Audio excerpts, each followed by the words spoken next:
Hello dear students. In the last lecture we saw the proof of the fundamental theorem of group homomorphism, and in this lecture we will look at a few problems where we will make use of the fundamental theorem. So to begin with, let's look at this problem. For any natural number n, let us prove that z upon nz is isomorphic to zn. So before we tackle this problem, let's look at the statement of the fundamental theorem of group homomorphism. It states, if I have two groups G and G dash, and I have a homomorphism from G to G dash, a group homomorphism from G to G dash, that means a function from G to G dash which will satisfy the condition that image of the product is equal to product of the images for all elements in the domain. So if I have such a function, then we have proved that G upon K is isomorphic to phi of G, where this K stands for the kernel of the homomorphism. So the quotient group G by K is isomorphic to the homomorphic image. And we also note that if, in addition to being a homomorphism, suppose this function is onto, in addition to being a homomorphism, if phi is also onto, then I know that phi of G, the range will be the same as the codomain. So in that case, the fundamental theorem will imply that G upon K is isomorphic to G dash, where again K stands for the kernel. So I will be using this result for proving this particular problem, for solving this problem. So let us define a function phi from z to zn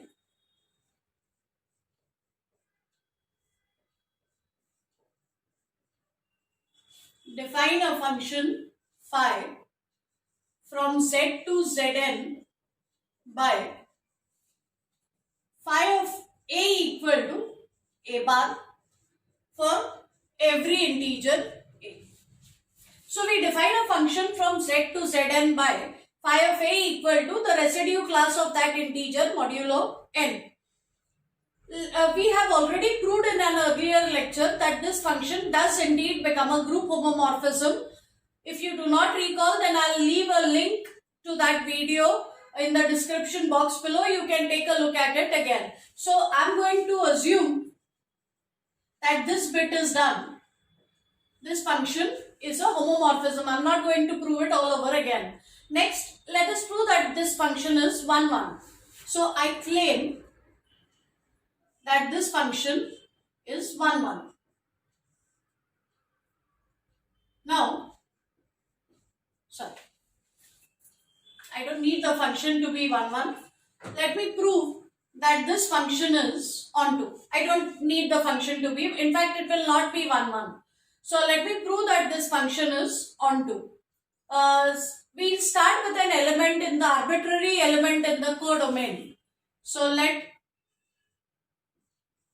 a bar belong to Zn. That means this element A is an integer.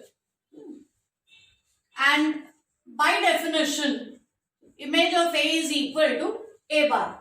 So this function is onto because for every element in the codomain, I have found a suitable element in the domain whose image is equal to this. Therefore, this function is onto, and therefore by the fundamental theorem of group homomorphism, Z upon kernel phi will be isomorphic to the whole of the codomain.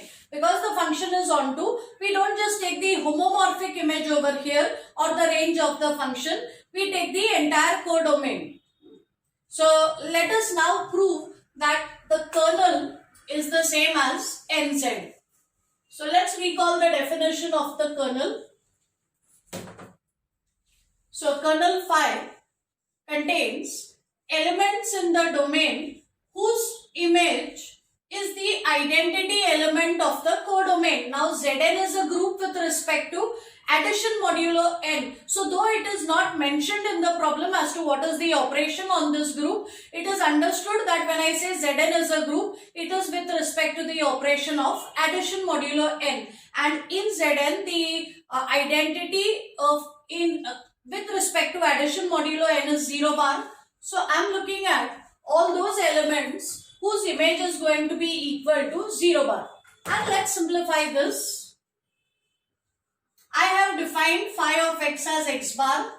So I am looking at all those integers whose residue class is the same as the residue class of 0. Let's use a little bit of arithmetic related to equivalence classes. Equivalence class of x is equal to equivalence class of 0.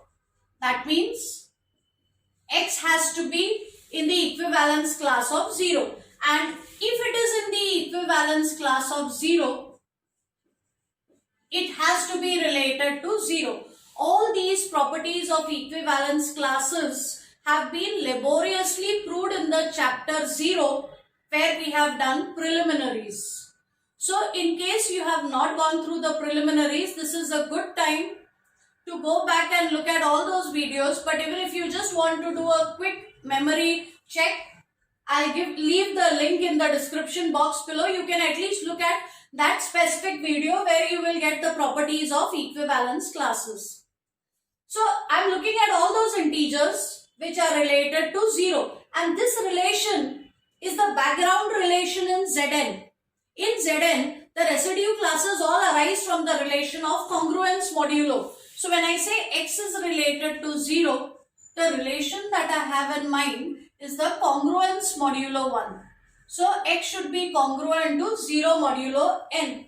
And this means, let's use the definition of congruence modulo. This number inside the bracket has to divide the left hand side minus the right hand side. And x minus 0 is the same as x. So this is the same as x. So essentially we are looking at those integers which happen to be multiples of n. So this set is the same as nz, and therefore we can substitute for the kernel. We will get g by kernel phi is isomorphic to Zn. So that gives us this result. Okay. Let us now look at yet another problem where we will once again use the fundamental theorem. In the next problem, we have to prove that the set of additive real numbers with respect to addition, quotiented by the cyclic group generated by 2 pi, is isomorphic to the group G with respect to multiplication, where G stands for the set of all complex numbers with specifically modulus equal to 1. So G contains unimodular complex numbers, and this dot denotes multiplication of complex numbers. So once again, let's use fundamental theorem to prove this. We will have to define a function phi from the group of real numbers with respect to addition to the set of unimodular complex numbers with respect to multiplication, and we need to define this function in such a manner that this function should become a homomorphism. It should be onto, and the kernel for this homomorphism should be the cyclic subgroup generated by 2 pi. So let's try and figure out one such function. We will define phi of x as e raised to ix for every real number x. This is the same as cos x plus I sin x. So it is mapping every real number to a complex number. Moreover, if you look at the modulus of this complex number is going to be under root square of the real part plus square of the imaginary part, which is equal to 1. So essentially this function is taking every real number to a complex number whose modulus is equal to 1. So definitely the image comes from G. So this function makes sense. Now let us prove that this function is a homomorphism to begin with, and then we will prove that this function is also onto. So my claim is that this function is a homomorphism. So let x1 and x2 be two elements in the domain, that is the set of real numbers. Now let's look at their images. Then phi of x1 is e raised to ix1 and phi of x2 is e raised to ix2. Now x1 and x2 lie in the domain. The operation in the domain is addition. So I must combine these two elements with addition as the operation between them and then take its image. So look at image of x1 plus x2. Plus because that's the operation in the domain. Image of any element by definition is e raised to I into that element. So specifically image of this element will be e raised to I times that element, which is e raised to ix1 plus ix2 once I open out the brackets in the power. And now let's use laws of indices. So this will be e raised to ix1 times e raised to ix2. But e raised to ix1 is phi of x1, e raised to ix2 is phi of x2. And here in between phi of x1 and phi of x2 we have the operation of multiplication, which is okay with us because that's the operation in the codomain. We have multiplication in the codomain. So we do get the same operation here, and therefore this function is a homomorphism. So we're done with one part of the property. Let us now also prove that this function is onto. So next, let us prove that this function is onto.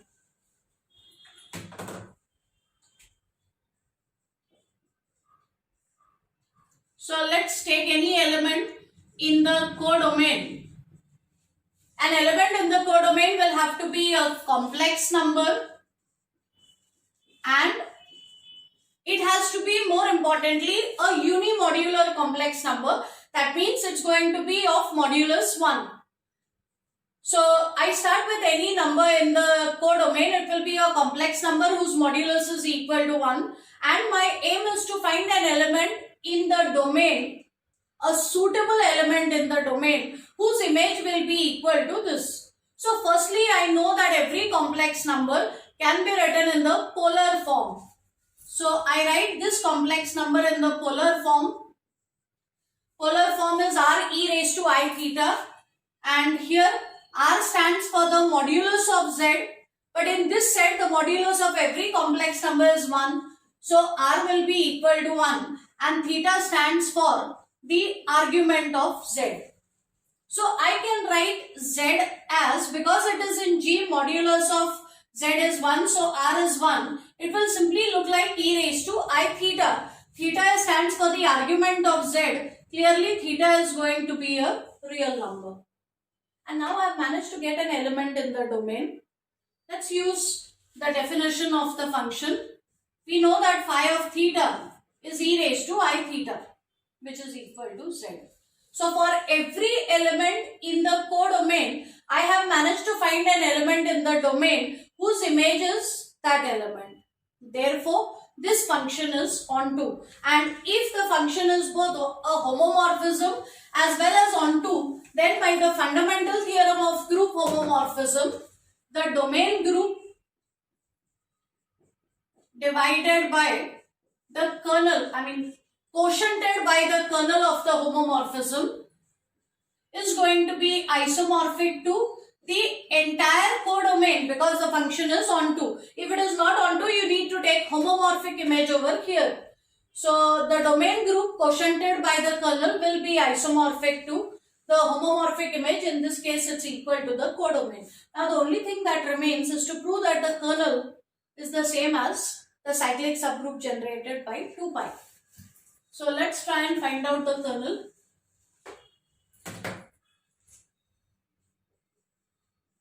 Kernel contains those elements in the domain. Domain is set of real numbers whose image will be the identity in the codomain. And codomain contains some complex numbers with respect to multiplication of complex numbers. The identity in this set is going to be the complex number 1. So let's simplify this. Phi of x is e raised to ix. If it's not too easy to simplify it this way, because I am looking for which real numbers are going to satisfy this equation. So let me simplify that some more. E raised to ix is cos x plus I sin x. And this complex number 1 means 1 plus 0i. So I am looking at all those real numbers which will satisfy this equation. Now two complex numbers are equal if and only if real part is equal to real part, imaginary part is equal to the imaginary part. So this will happen if and only if cos x is equal to 1, sin x is equal to 0. Now we know that cos of n pi is plus 1 if n is an even integer, and it is equal to minus 1 if n is odd. Also, we know that sine of n times pi is always 0. So naturally, if I want sine to be 0 and simultaneously cos to be 1, it will have to be n times pi where n is even. So the kind of elements that will satisfy this equation will all be multiples of 2 pi. So I'll have something like minus 4 pi, minus 2 pi, 0, 2 pi, 4 pi. All these elements are such that cos of this element will be 1 and sine of that element will be 0 simultaneously. So these are all multiples of 2 pi. So I can write this as 2 pi n, where n is any integer. And note that these are all integral multiples of 2 pi. That means it is the cyclic subgroup, the additive cyclic subgroup generated by 2 pi. And addition is the operation that we have in the domain. So when I look at a subgroup of this, that subgroup also has to have addition as the operation. So this is the cyclic subgroup generated by 2 pi. Multiples because the group operation is addition. So this is cyclic subgroup generated by 2 pi, and therefore let us substitute in that earlier equation. So we will get set of real numbers with respect to addition quotiented by the kernel, but the kernel is cyclic subgroup generated by 2 pi, and that is isomorphic to the group of unimodular complex numbers with respect to multiplication of complex numbers. In the that's the result that I wanted to prove, and in the next 2 lectures we will see some very important results related to cyclic groups, but I'll tell you all more about it in the next lecture. That's all for now. Thank you.